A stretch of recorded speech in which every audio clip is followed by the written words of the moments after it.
नमस्कार, मैं हूं अंकुर और आप देख रहे हैं सत्येंद्र का धमाकेदार और खास कार्यक्रम सवाल शीतल फिशिंग से। यहाँ खबर का पोस्टमार्टम किया जाता है। शीतल फिशिंग अपने बेबाक और बेधड़क अंदाज में खबरों की परतें उधेड़ते हैं।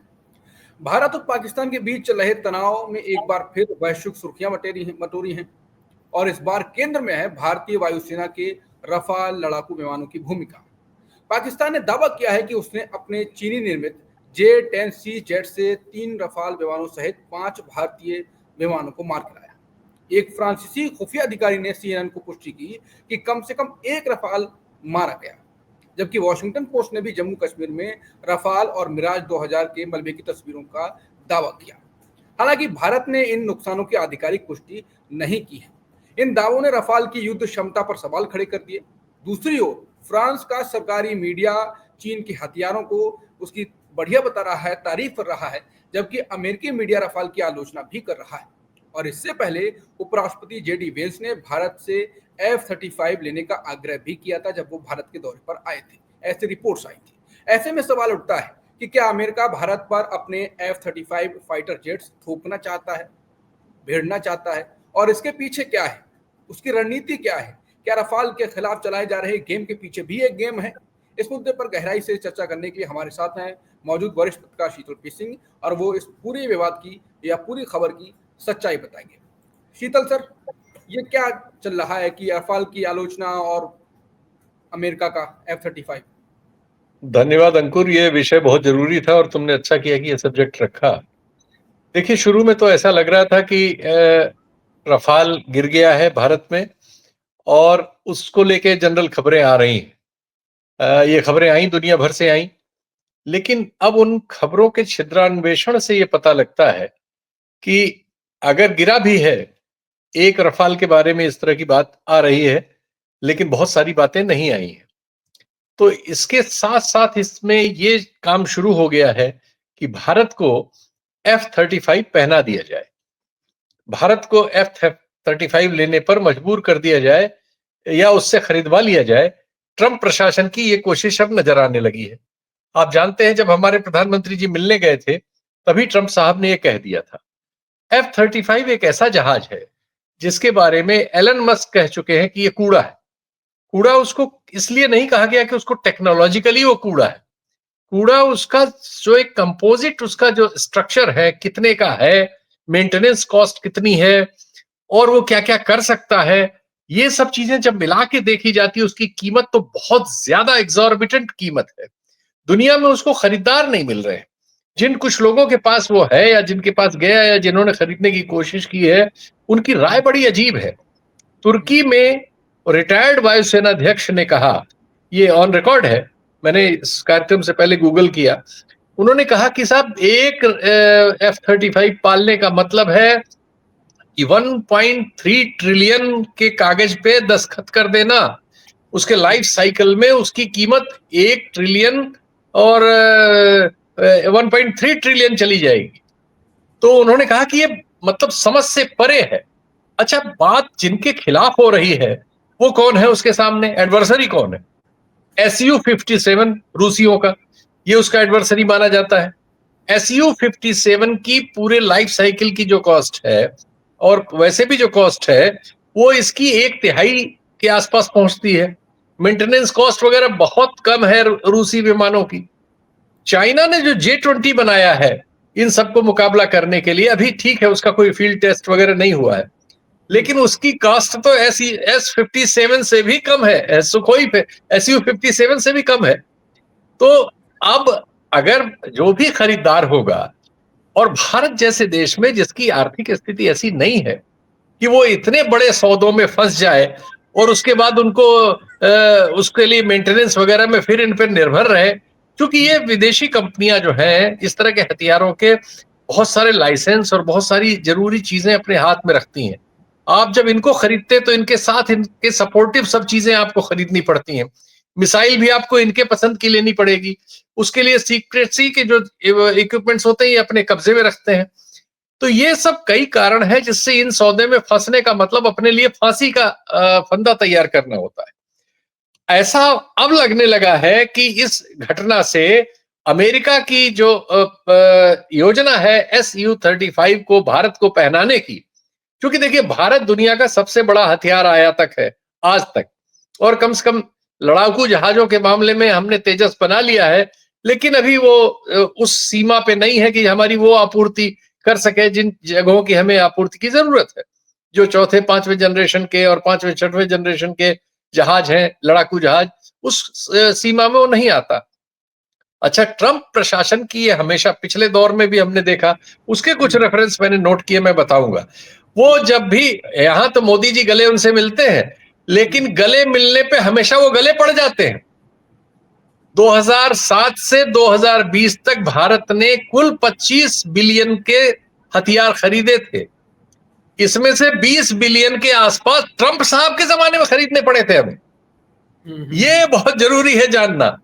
ट्रंप साहब से जब जब मोदी जी गले मिले हैं, उसकी कीमत भारतीय जनता ने चुकाई है, हमने आपने टैक्स से चुकाई है।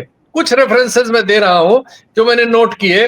2020 में जब ट्रंप साहब आए भारत, तो उन्होंने 2.6 बिलियन की एक deal 24 MH-60R multi role helicopters की इंडियन नेवी के लिए हमारे गले में पहना दी।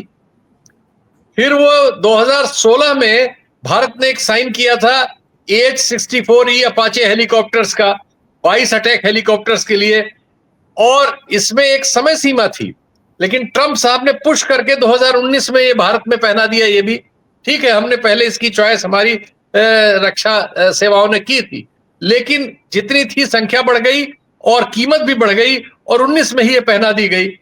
CH-47F चिनूक हेलीकॉप्टर्स, इंडिया को 2015 में ये डील हुई थी। 2019-20 में ट्रंप साहब के जमाने में ये भी 15 चिनूक हेलीकॉप्टर्स हमें लेने पड़े, हम 11 या 10 ले रहे थे।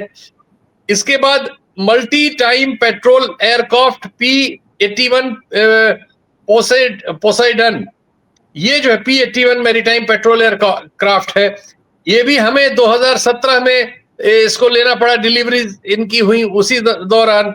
एक ट्रांसपोर्ट एयरक्राफ्ट, खैर ये सब बड़े काम के भी हैं, ऐसा नहीं है कि ये सब बेकार की चीजें हैं, ये बड़ी जरूरी चीजें हैं। लेकिन हमारा कहना यह है कि हम बाजार जाते हैं तो अपनी जेब देख के जाते हैं कि हमारी जेब में कितना पैसा है, उस हिसाब से हम अपनी खरीदारी करते हैं। उस हिसाब से नहीं करते कि दुकानदार हमको भेड़ दे और कहे कि ये लेना ही पड़ेगा तुमको, इतना तो लोगे ही, हमसे मिलने आए हो, ये लेके जाओ।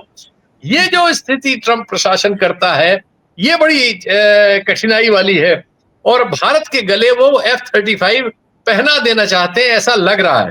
फॉक्स न्यूज ने पूरा, लगता है अमेरिका का बहुत प्रसिद्ध चैनल है, उसमें लगातार इस पर कार्यक्रम आ रहे हैं। उसमें तो ये दावा किया जा रहा है कि भारत इसके लिए तैयार हो गया है। अब भारत तैयार हुआ है कि नहीं, भारत सरकार भारत में कुछ नहीं बता रही है, लेकिन अमेरिका की ओर से लगातार ये बातें आ रही हैं, और सब बहुत सीनियर लेवल पे आ रही हैं। ट्रंप साहब से शुरू हुई, फिर इवान साहब से हुई, फिर अभी फॉक्स न्यूज आ रहा है, और फिर कहीं से कोई खंडन नहीं है, राइटर वगैरह ने भी उसको ले लिया है। दूसरी ओर हम ये भी देख रहे हैं कि जो रफाल के गिरने वाली खबर है, अब जब हम उसके डीप में जा रहे हैं तो हम पा रहे हैं कि ये CNN की जो फ्रांस संवाददाता है, ये सबसे पहले वहां से ब्रेक हुई। जो फ्रांसीसी मीडिया ने बाद में उसको लिया है, ये सही है, फ्रांसीसी मीडिया ने भी इसको उठा लिया है, और वहां के सारे प्रमुख जगहों पर यह आ गया है कि कोई न कोई रफाल गिरा जरूर है। कम से कम एक के बारे में अब दुनिया में सब जगह एकता सी है। लेकिन ये खबर शुरू हुई CNN से। CNN की फ्रांस में पेरिस स्थित संवाददाता ने सबसे पहले इसको वहां के रक्षा सूत्रों के हवाले से ब्रेक किया। उसके बाद राइटर ने, जो एक दुनिया की सबसे प्रमुख समाचार एजेंसी है, जैसे हमारे यहाँ भारत में दूसरी एजेंसी ANI है, वो भारत भर के लिए है, लेकिन राइटर सारी दुनिया भर के लिए है, तो राइटर ने फिर इसको बड़ा किया, इस खबर को। फिर उन्होंने इस पर कई खबरें की, फिर हमने देखा BBC ने भी इस पर खबर की, फिर वॉशिंगटन पोस्ट, न्यूयॉर्क टाइम्स वगैरह में खबरें हुई। तो कुल मिला के फिर एक दुनिया भर में माहौल बन गया है इस तरह की खबरों का जो रफाल केंद्रित है, और भारत सरकार की इसमें चुप्पी से और क्लैरिफिकेशन न होने से ये शंका जनता में भी बहुत बलवती हो रही है कि हमारा रफाल गिरा जरूर है, भटिंडा में जो जहाज गिरा है उसके बारे में स्पष्टीकरण न आने से यह स्थिति बनी है। लेकिन इस स्थिति का लाभ अगर अमेरिका हमारे गले में F-35 पहना के करना चाहता है, तो ये देश के लिए बहुत नुकसानदेह चीज होगी। आर्थिक रूप से हम इतने सबल नहीं हैं कि दुनिया में जो भी महंगा सौदा हो वो हमारे गले चेप दिया जाए। हमारी 100 करोड़ आबादी के पास कोई परचेजिंग पावर नहीं है। हमारा एक बहुत बड़ा हिस्सा सब सहारन अफ्रीका के गरीब देशों के बराबर है। हम 81 करोड़ लोगों को 5 किलो अनाज दे के जिंदा रखते हैं। हम ऐसे चीजों में अपने जेब के, अपनी हैसियत के हिसाब से सौदे और अपने रक्षा जरूरतों में जो बिल्कुल इंपॉर्टेंट एरिया हो उसके हिसाब से फैसले करने के लिए करना ही चाहिए हमें। हमारे हित उसी में है।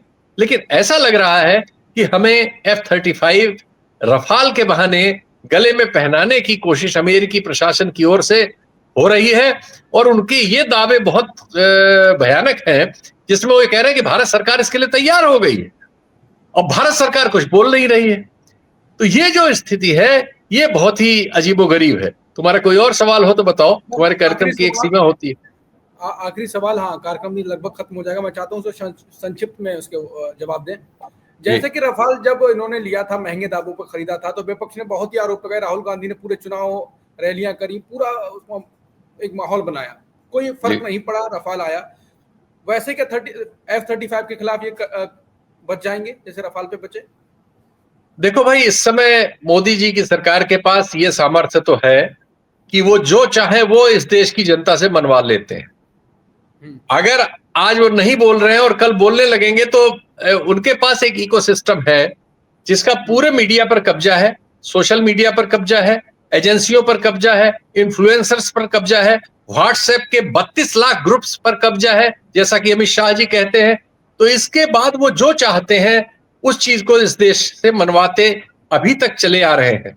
तो अगर वो ऐसा तय करते हैं तो मैं नहीं समझता कि देश की जनता या देश के इस सौदे के आलोचक उनको इस सौदे से रोक पाएंगे या इस सौदे पर उनको आलोचना के घेरे में ले जा पाएंगे। ये तो बहुत मुश्किल है।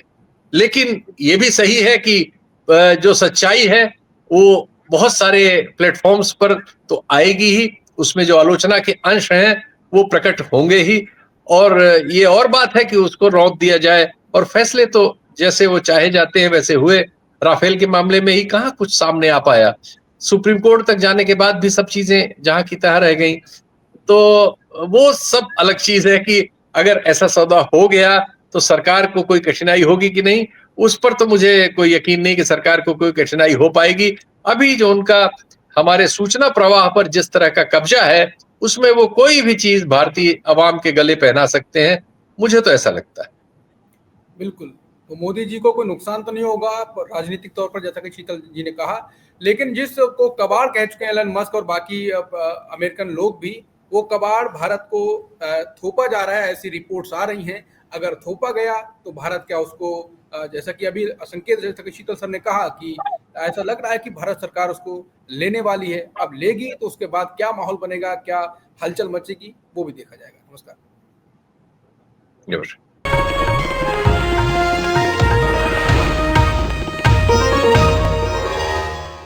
Copyright disclaimer under Section 107 of the Copyright Act 1976. Allowance is made for fair use for purposes such as criticism, comment, news reporting, scholarship, and research. Fair use is a use permitted by copyright statute that might otherwise be infringing.